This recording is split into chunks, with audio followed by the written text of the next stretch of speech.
आज़ाद university Jodhpur से इस वक्त हमारे साथ स्टूडियो में मौजूद हैं। खैर मकदम है सर आपका। प्रोफेसर डॉक्टर मारूख मिर्जा साहब, फॉर्मर वीसी ख्वाजा मोइनुद्दीन चिश्ती इस वक्त हमारे साथ चर्चा में शामिल हो गए हैं। सर आपका भी खैर मकदम करते हैं हम और शुरुआत करते हैं प्रोफेसर अख्तरुल वासी साहब। जंग आज़ादी में मौलाना के रोल की अगर बात की जाए, उनके ताउन की अगर बात की जाए, कैसे समझेंगे तफसील इससे? देखिए, बहुत शुक्रिया आपका। मैं आपको मुबारकबाद देता हूँ और ख़ास तौर से जी सलाम को कि उसने मौलाना मोहम्मद अली जौहर को आज उनकी यौम पैदाइश पर याद किया। मौलाना के बग़ैर हम अपनी आज़ादी का तसव्वुर ही नहीं कर सकते। हमें ये नहीं भूलना चाहिए कि मौलाना रामपुर में पैदा हुए, अलीगढ़ में लिखे पढ़े और उन्होंने बड़ौदा के अंदर नौकरी की और बाद में हिंदुस्तान की तहरीक आज़ादी के सालारे कारवा बन गए और उन्होंने अपनी लड़ाई जो लड़ी हिंदुस्तान की आज़ादी की, वो गैर मामूली तौर पे लड़ी। उन्होंने हमदर्द और कॉमरेड के नाम से अखबार भी निकाले और जो हम स्वदेशी की आज बात कर रहे हैं, ये स्वदेशी को एक तरह से दर्जे उरूज पर पहुंचाने में मौलाना और उनकी वालदा और उनके भाई का बड़ा हाथ था। इसे हमें नहीं भूलना चाहिए। इसके अलावा उन्होंने अंग्रेज़ों से जिस तरह से टक्कर ली, वो भी गैर मामूली है। उन्होंने बार बार कहा कि मैं, जैसा कि आपने खुद ही फरमाया कि उन्होंने कहा कि मैं ग़ुलाम मुल्क में पैदा तो हो गया, लेकिन क्या मैं मरना पसंद नहीं करूँगा। और हम सब जानते हैं कि वो लंदन में इंतकाल हुआ और यरूशलेम के अंदर बैतुल मक़दिस के में दफन हुए और उन्होंने अपनी जगह पाई। मौलाना ही थे जिन्होंने जामिया मिल्लिया इस्लामिया को के ख्याल को एक अमली जामा और हकीकत के तौर पर बदला और इसमें उनके साथ हम सब जानते हैं हकीम अजमल ख़ां, डॉक्टर मुख्तार अहमद अंसारी, AM ख्वाजा और डॉक्टर जाकिर हुसैन का बड़ा रोल रहा है। हम सब जानते हैं कि जामिया मिल्लिया इस्लामिया मौलाना ने कायम की तो गांधी जी का आशीर्वाद और शेखुल महमूद हसन की दुआएं उसमें शामिल थी और मौलाना जामिया मिल्लिया इस्लामिया के पहले वाइस चांसलर भी थे। उन्होंने न सिर्फ ये कि ये जामिया मिल्लिया इस्लामिया की बुनियाद रखी, बल्कि तहरीक आज़ादी में कांग्रेस के काकीनाडा इजलास के वो सदर भी रहे और उसके अंदर उन्होंने बाकायदा तौर पर एक मुकम्मल आज़ादी का तसव्वुर जो था उसको पेश किया, जिसकी लोगों ने हमेशा सताइश की और बिलाखिर हिंदुस्तान 1947 में आज़ाद हो गया। लेकिन उससे बहुत पहले 1931 में 4 जनवरी को लंदन में मौलाना का इंतकाल हो गया। मौलाना मोहम्मद अली जौहर जो हैं वो कलम के धनी भी थे और ज़बान के धनी भी थे। उन्होंने छिंदवाड़ा जेल में जिस इस्तकामत के साथ, जिस इस्तक़लाल के साथ जेल काटी, वो हम सब जानते हैं और अंग्रेज़ों से जिस तरह से उन्होंने लोहा लिया, वो भी हम सब जानते हैं। इसको हम नज़रअंदाज नहीं कर सकते। बेशक। हम मौलाना को खिराज अक़ीदत पेश करते हैं, लेकिन एक बात मुझे आप यहाँ अर्ज़ करने दीजिए और वो ये है कि मौलाना के साथ उनकी कौम ने वही सलूक किया जो अंबिया बनी इसराइल के साथ उसकी कौम उनके कौम बनी इसराइल ने किया था। मौलाना मोहम्मद अली जौहर का ये एक अजीब इत्तफाक है कि अल्लाह रब्बुल इज़्ज़त ने उनके दफन के लिए उसी जगह का इंतखाब किया जो कि पैगंबरों की गुज़रगाह, बनी इसराइल के पैगंबरों की सरगर्मियों की आमाजगाह और गुज़रगाह रही थी। मैं मौलाना मोहम्मद अली जौहर को एक दफ़ा फिर खराज अक़ीदत पेश करता हूँ और ख़ास तौर से उनकी वालदा जो हैं, उनके कारनामे और उनकी जुर्रत और अज़मत को भी सलाम करता हूँ, क्योंकि हमें ये नहीं भूलना चाहिए मौलाना मोहम्मद अली जौहर को जो एहसास दिया था ये अंग्रेज़ों से टक्कर लेने का, वो उनकी माँ ही ने दिया था और वो मशहूर ज़माना हम शेर नहीं भूल सकते, बोली अम्मा मोहम्मद अली की जान बेटा खिलाफत पे दे दो। मौलाना मोहम्मद अली जौहर ने न सिर्फ हिंदुस्तान की जंग आज़ादी के लिए अपने दस्तोबाजू का इस्तेमाल किया, बल्कि उन्होंने तुर्की के अंदर जो खिलाफत उस्मानिया थी उसके खिलाफ जो अंग्रेज साजिशें कर रहे थे उसके खिलाफ भी आवाज़ उठाई। और जो सऊदी अरब आज जो कहलाता है उसके अंदर जब अंग्रेज़ों की हिमायत से इस्तांबुल के बादशाहों के खिलाफ कि हमें एक तरह फैसला किया गया तो मौलाना उसके हमनवा कभी नहीं रहे और उन्होंने सऊदी हुक्मरान हों या अंग्रेज हों दोनों की मुखालफत। बेशक दुरुस्त कहा आपने, और ऐसी शख्सियत के मालिक थे तभी आज तक उनका जिक्र किया जाता है, उन्हें पढ़ा जाता है। मारूख मिर्जा साहब, आपका भी रुख करेंगे यहाँ पर कि मौलाना की ऐसी शख्सियत रही कि तलवार के ऊपर कलम रखने का फैसला उन्होंने किया, यही पैगाम उन्होंने दिया। आज उन्हें याद करते हुए क्या कहते हैं, उनके पैगामात आपसे जानेंगे। देखिए, ये बात सही है कि जिस दौर में वो पैदा हुए थे और जिस दौर में वो इंतकाल फरमाए हैं, वो दौर एक अजीब व गरीब दौर था। अंग्रेज़ों ने पूरे भारत को अपने शिकंजे में ले लिया था, जिस पर उन्होंने मुखर होकर, आप ये देखिए कि खिलाफत आंदोलन का नेतृत्व भी उन्होंने किया। और जो आदमी कलम का मजबूत होता है और जो जर्नलिस्ट की भी सोच रखता है, वो यकीनन कुछ न कुछ ऐसा कर जाता है कि जो सदियों तक वो पूरी दुनिया को याद किया जाता है, दुनिया में याद किया जाता है। उसी शख्सियत के मालिक मोहम्मद अली जौहर साहब थे। आप ये गौर कीजिए कि अगर इन्होंने अपनी एनर्जी, अपने कलम, अपने दिमाग, अपने विचार का इस्तेमाल अगर भारत के लिए किया, देश के लिए किया, तो आज वो अच्छे नामों से जाने जाते।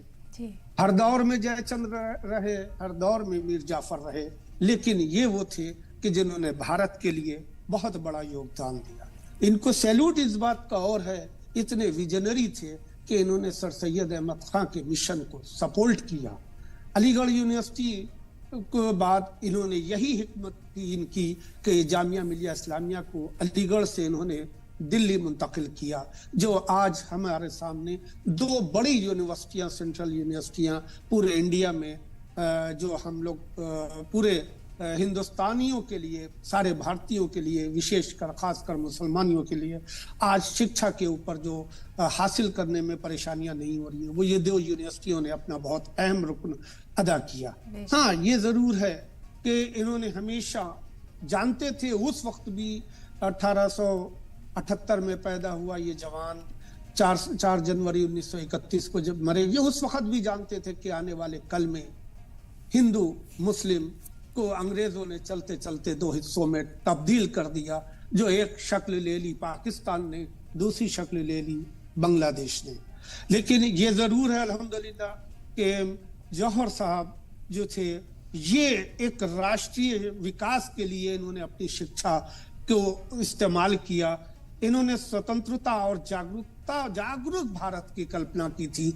इन्होंने भी एक ऐसा बीड़ा उठाया और मुस्लिम समुदाय को समझ रहे थे कि उस वक्त भी शिक्षा के क्षेत्र में मुसलमान पिछड़ा हुआ था, तो वो आज उन्हीं की देन है कि जो आज जो 2 सेंट्रल यूनिवर्सिटियां इतनी बड़ी हिंदुस्तान में हैं, इन सब में इनका एक अहम रोल होता है। ठीक है, अब इसमें उन्होंने बताया कि ये इन्होंने एक अच्छे पत्रकार भी थे, सब कुछ था, लेकिन एक चीज ये जरूर है कि ये वो शख्स थे जो आज भारत में जाने जाते हैं, ये राष्ट्रीय एकता के पक्षधर थे। ये हिंदू मुस्लिम में एकता के ऊपर बिलीव करते थे। हो सकता है, लेकिन मुझे ये कहना पड़ेगा कि मोहम्मद अली जौहर पैदा होना बंद क्यों हो गए। हमें जरूरत है कि मोहम्मद अली जौहर जैसे पैदा हुए। आपको ये ध्यान देना पड़ेगा, 10 दिसंबर को किसी का सूरज उदय होता है, तो कई 10 दिसंबर ऐसी भी गुजरी कि किसी का सूरज का अंत भी था। वो थे मीर अनीस, 10 दिसंबर 1974 को वो इंतकाल कर गए। लेकिन आप ये भी गौर कीजिए, 1857 के गदर के बाद से जो अंग्रेजों के खिलाफ एक बिगुल फूका था, अगर 1857 के बाद के मरसिए मीर अनीस के देखिएगा तो उन्होंने करबला का वो मंजर खींचा जिससे हर मुस्लिम की रूह बेदार हुई है, और बेदार होकर बड़े बड़े आंदोलनों में बढ़ चढ़ के हिस्सा लिया, अंग्रेजों को खदेड़ने का काम करने में। इन सब महापुरुषों की ही देन है कि किसी को महात्मा गांधी का सानिध्य मिला, तो किसी को